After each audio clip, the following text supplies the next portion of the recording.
Hello students, today we are going to learn about the dragonflies and damselflies which belong to the order Odonata.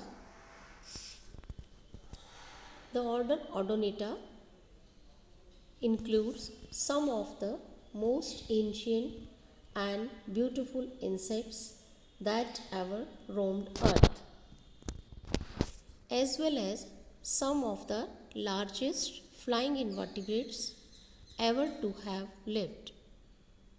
Odonata consists of three groups: Anisoptera, which includes dragonflies; Zygoptera, which includes damselflies; and Anisozygoptera, a relict group represented by only two living species.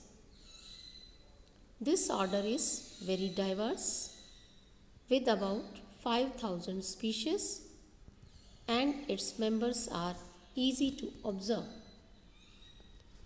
As you can see in the picture, on the left there is a dragonfly and on the right side there is damselfly. Both these are the adult odonates. Adult dragonfly, which is relatively stout body and the wings extending to each side, while the dragonfly is perched. At right, an adult damselfly, that is belonging to suborder Zygoptera. Damselfly bodies are slender by comparison and wings are held above the body while at rest. Both dragonflies and damselflies belong to the Odonata, which is a subgroup of insects, which in turn is a group of uniraminian arthropods. Many characteristics distinguish Odonata from other groups of insects: having minute antennae, extremely large eyes filling most of the head, two pairs of transparent membranous wings with many small veins. As you can see in the picture, on the upper side there is a dragonfly. You can see the stout body and wings are spreaded on both sides of the body while at rest. And on the lower side there is a damselfly, which is having slender body and the wings are almost folded on the abdomen. Here you can see the dragonfly and the wing of the dragonfly. You can see the veins and the cross veins very clearly in this picture.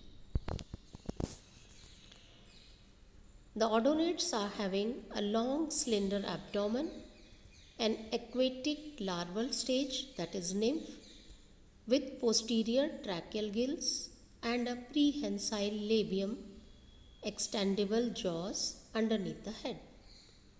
Among living Odonata, there are 25 families, mostly dragonflies and damselflies. Of all their characteristics, the easiest way to tell a dragonfly or damselfly from other insects is by the size of the eyes and shape of the abdomen. If the eyes are very large in proportion to the head and the abdomen is long and thin, then it is almost sure to be in Odonata. While both dragonflies and damselflies belong to the Odonata and share many common features, then there are a number of noticeable differences as well.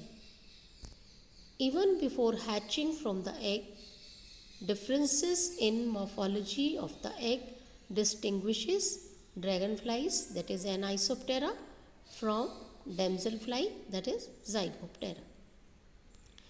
Dragonfly eggs are round and about 0.5 millimeter long, whereas damselfly eggs are cylindrical and longer, about 1 mm long. Similarly, the nymphs of the two groups differ. A larval damselfly abdomen is long and narrower with three fin-like gills projecting from the end. Dragonfly nymphs are shorter and bulkier, and the gills are located inside the abdomen. The dragonfly nymph expands and contracts its abdomen to move water over its gills and can squeeze the water out rapidly for a short burst of underwater jet propulsion. Most of a dragonfly's life is spent in the larval stage, where it molts from 6 to 15 times, depending on altitude and latitude. Larval development varies from the common 1 or 2 years to as many as 6 years. At that time, the nymph crawls up out of the water and molts one last time, emerging from its old skin as an adult with functional wings. Unlike butterflies and beetles, dragonflies and damselflies do not have an intermediate pupa stage before becoming an adult. Because of this, Odonata are said to be hemimetabolous or undergo an incomplete or gradual metamorphosis. Both major suborders have large heads with very large compound eyes relative to the rest of their body. Each compound eye is composed of nearly 28,000 individual units, that is ommatidia, and together the eyes cover most of the head.